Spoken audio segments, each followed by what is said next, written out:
मध्य प्रदेश में लव जिहाद के आरोपियों पर ऐसी कार्रवाई हुई है कि कोई ऐसा अपराध करने से पहले 100 बार सोचेगा। लव जिहाद के आरोपी शारिक मछली के 7 ठिकानों को पुलिस पहले ही जमींदोज कर चुकी है और अब उसके संरक्षण में पल रहे अपराधियों पर भी मोहन सरकार का बुलडोजर गरजा है। क्या कार्रवाई की गई है और क्यों यह कार्रवाई की गई है, पूरी खबर आपको विस्तार से बताएंगे। बड़ी बात यह है कि जिस तरह से लव जिहाद के मामले सामने आ रहे थे, टीआईटी कॉलेज में हुए लव जिहाद का मामला आपको याद ही होगा। यहां पर कई हिंदू लड़कियों को पहले प्रेम जाल में फंसाया गया, फिर उनका शोषण किया गया और फिर उनका वीडियो बनाकर ब्लैकमेल किया गया। पहली बार इसी साल अप्रैल में यह मामला सामने आया था। इस केस में कुल 6 गिरफ्तारियां हुई थी और 3 मुख्य आरोपियों के नाम भी सामने आए थे। अब कौन से 3 आरोपी हैं यह भी आपको बता देते हैं। पहला नाम था फरहान खान का, जो कि इस पूरे लव जिहाद के नेटवर्क का मास्टरमाइंड है। दूसरा साहिल और तीसरा साद। सही समझिएगा, क्योंकि साहिल, साद और फरहान ये तीनों इस पूरे घटनाक्रम के, इस पूरे अपराध के मास्टरमाइंड है और पुलिस ने इन तीनों आरोपियों को गिरफ्तार भी किया था और अब इन तीनों के घर पर प्रशासन का बुलडोजर चला है। बड़ी बात यह है कि शनिवार सुबह 4 बजे नगर निगम का अमला, सुबह 4 बजे यानी कि लोगों की नींद भी नहीं खुली थी, उस वक्त ये बुलडोजर पहुंच गया था।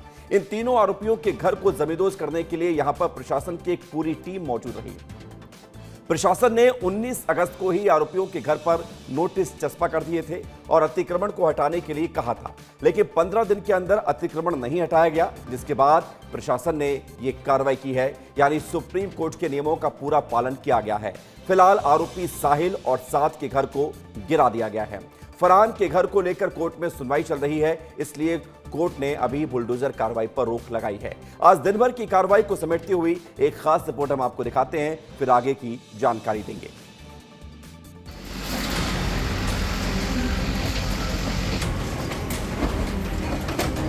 टीआईटी कॉलेज के जो आरोपी हैं, उनके घर में एक बड़ी कार्रवाई जिला प्रशासन की बुलडोजर की वह चलती दिखाई दे रही है। बुलडोजर की कार्रवाई है वह सुबह 4 बजे से ही चल रही है। भारी पुलिस बल यहां पर मौजूद है, क्योंकि पुलिस की बात करें तो संवेदनशील इलाका है।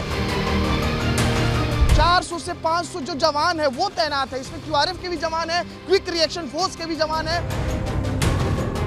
बुलडोजर की कार्रवाई जहां हो रही है, वहां पर चारों तरफ से बैरिकेडिंग जो है वह कर दी गई है।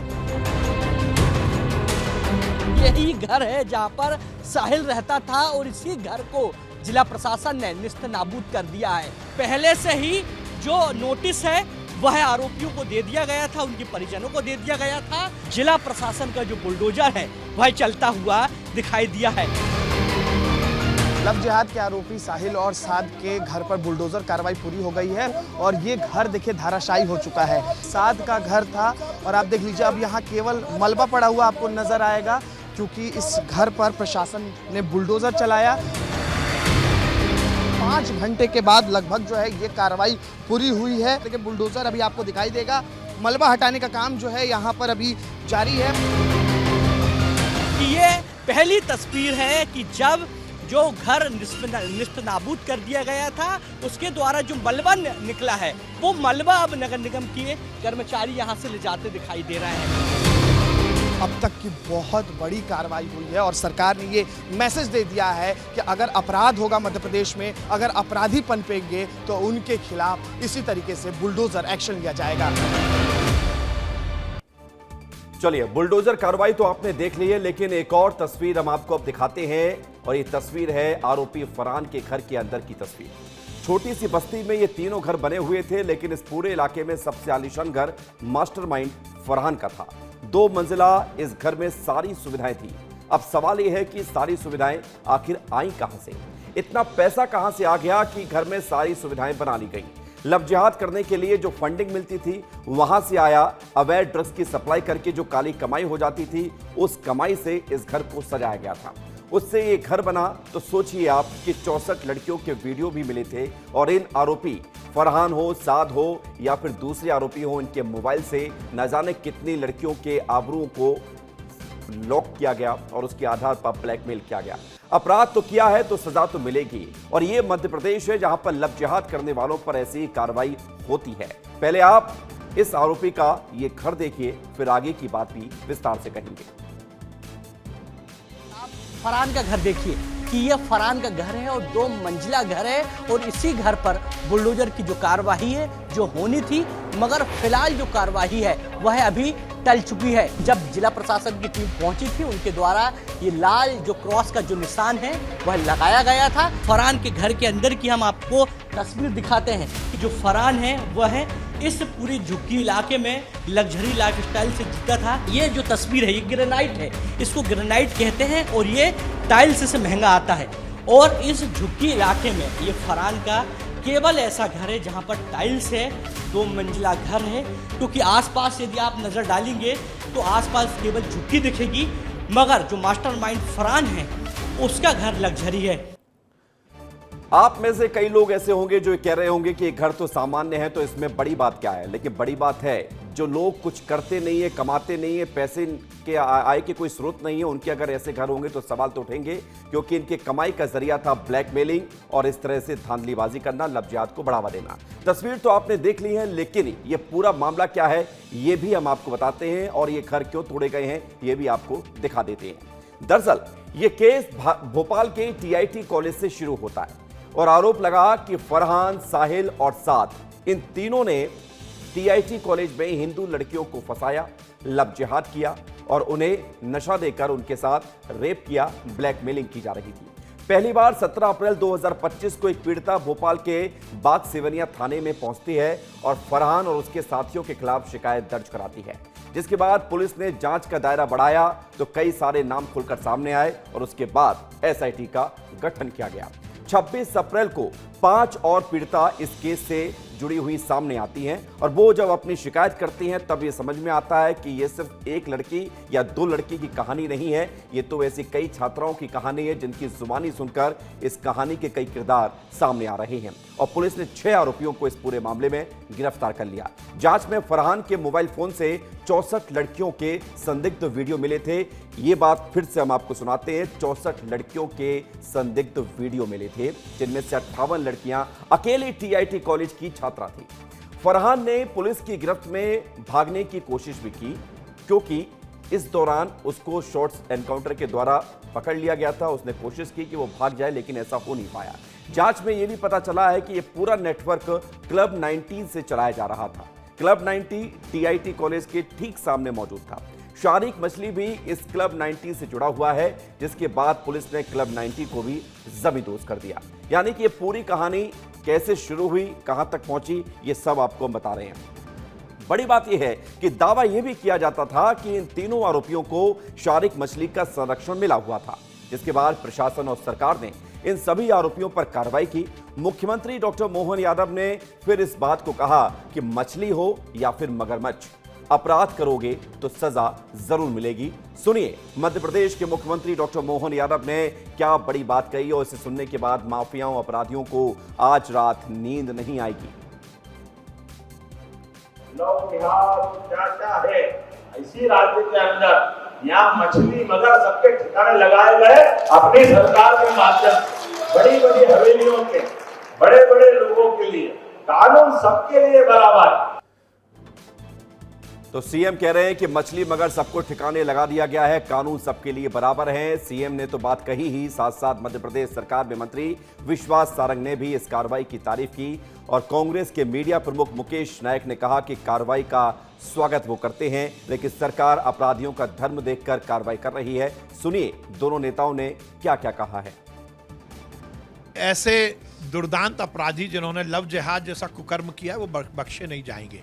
डॉक्टर मोहन यादव की सरकार है, किसी भी ऐसे अपराधी को समाज में रहने का अधिकार नहीं है जिन्होंने केवल धर्म परिवर्तन कराने के लिए हमारी बहन बेटियों को बहलाया फुसलाया। ये लव जिहादी बख्शे नहीं जाएंगे। धर्म स्वतंत्र कानून के तहत वो जेल में है और आज उनकी वो चल अचल संपत्ति जो कि अवैधानिक है उस पर कार्रवाई हुई है सुप्रीम कोर्ट की गाइडलाइन का परिपालन करते हुए। धाकड़ के ऊपर क्यों कार्रवाई नहीं हुई जब 20 सड़क पर व्यभिचार कर रहा था? उस आदमी के ऊपर क्यों कार्रवाई नहीं हुई जो गाय के साथ व्यभिचार कर रहा था? मैं बुलडोजर चला रहे हैं ये अपराधियों पे, उसका स्वागत करता हूँ, लेकिन कार्रवाई समान रूप से होना चाहिए, सबको एक दृष्टि से देखकर होना चाहिए।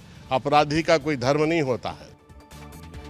कांग्रेस कह रही है कि सबको एक चश्मे से देखो। ये तो हुई नेताओं की बात, हमने आम जनता से भी इस पूरे मामले को लेकर बात की है। जब सरकार या प्रशासन इस तरह की कार्रवाई करती है तो विपक्ष उसका विरोध करता है, लेकिन जनता इस कार्रवाई को लेकर क्या सोचती है वो भी हम आपको सुना देते हैं।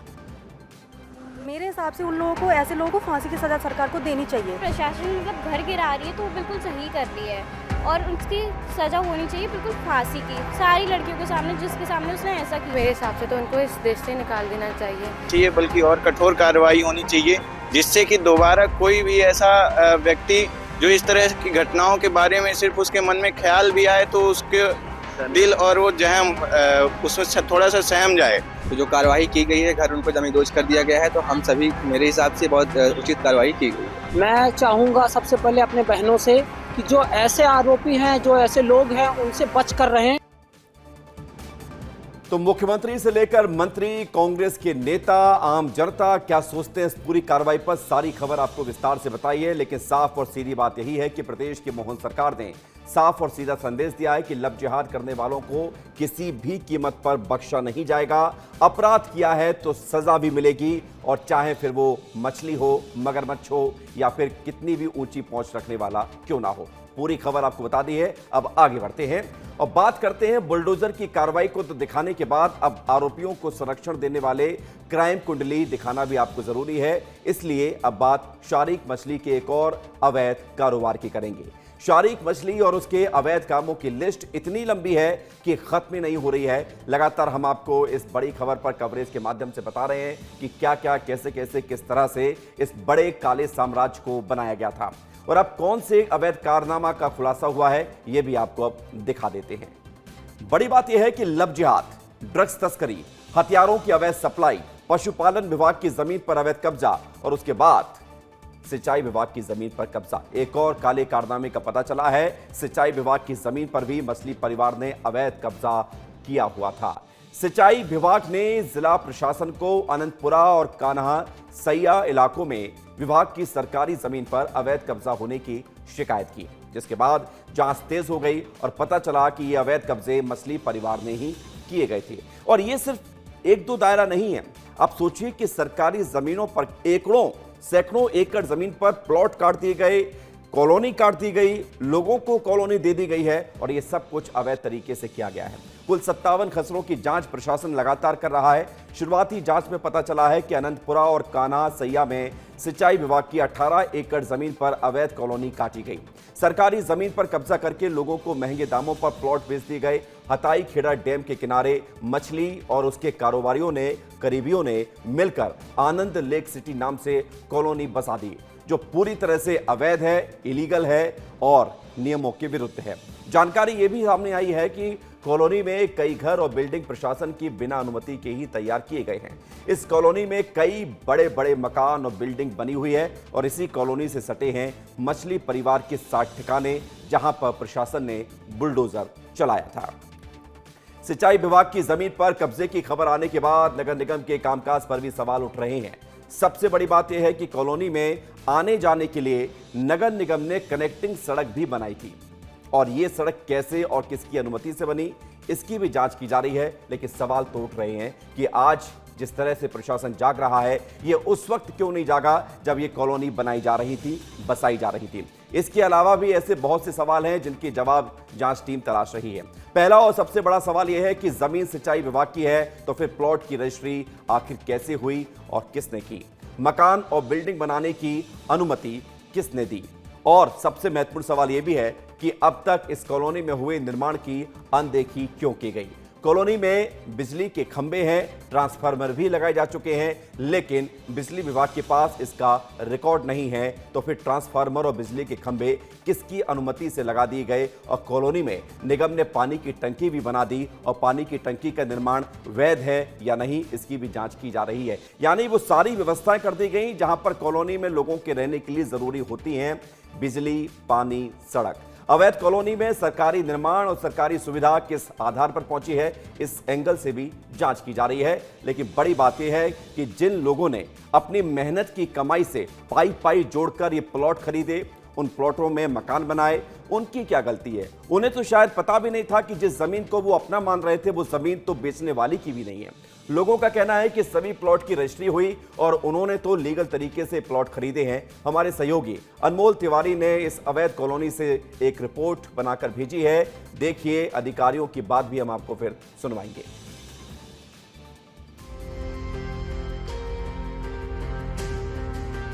कि हथाई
कुल मिलाकर इस कॉलोनी से रिपोर्ट तो हमने आपको दिखा दी है, लेकिन बड़ी बात यह है कि अवैध कॉलोनी की जांच के लिए अब एक बड़ी टीम बना दी गई है, जिसमें तहसीलदार हैं, राजस्व के निरीक्षक हैं, पटवारी हैं। साल 1959 से लेकर अब तक के सारे रिकॉर्ड खंगाले जा रहे हैं, यानी कि 66 साल पुराने दस्तावेजों को आधार बनाकर ये जांच आगे बढ़ाई जा रही है। शिकायत में कहा गया है कि कॉलोनी में प्लॉट बिक्री एक ही समुदाय विशेष के लोगों की गई और इस पूरे मामले पर तहसीलदार और मेयर ने भी क्या कुछ अपनी बात कही है, यह भी हम आपको सुनाते हैं। यदि सिंचाई विभाग की जमीन है और वहाँ पानी की टंकी और कनेक्टिंग रोड यदि नगर निगम ने बनाया है, तो हम अधिकारियों को बुला के संज्ञान में लेते हैं कि पानी की टंकी क्यों बनी, कब बनी, किसने बनाई है। उन्होंने कब्जे वाली बात जो कही है, अन्य लोगों ने यदि कब्जा किया है, यदि वो नगर सिंचाई विभाग नगर निगम का सहयोग कब्जा हटाने के लिए लेगा तो नगर निगम उस पर प्रयास करेगा। अभी एसडीएम महोदय से कुछ शिकायती आवेदन उनको प्राप्त हुए थे, उसके संदर्भ में मुझे प्राप्त हुए, जांच करवा रहे हैं उसमें। अभी अमूमन बता नहीं सकते, सर्वे नंबर कुछ हैं, उनकी जांच के बाद ही संभव है बताएं। कुल मिलाकर महापौर से लेकर अधिकारी तक किसी को कुछ पता ही नहीं है। सब लोग कह रहे हैं कि जांच अब करवाएंगे, जांच के बाद जो जिम्मेदार होगा उस पर कार्रवाई करेंगे, दिखवा रहे हैं, मामले को देख रहे हैं। लेकिन कहा जा सकता है कि देर से ही सही प्रशासन ने इस मछली परिवार के पूरे अवैध साम्राज्य को खत्म करना शुरू कर दिया है। हर एंगल से जांच जारी है। आने वाले दिनों में ऐसे और भी कई बड़े खुलासे हो सकते हैं।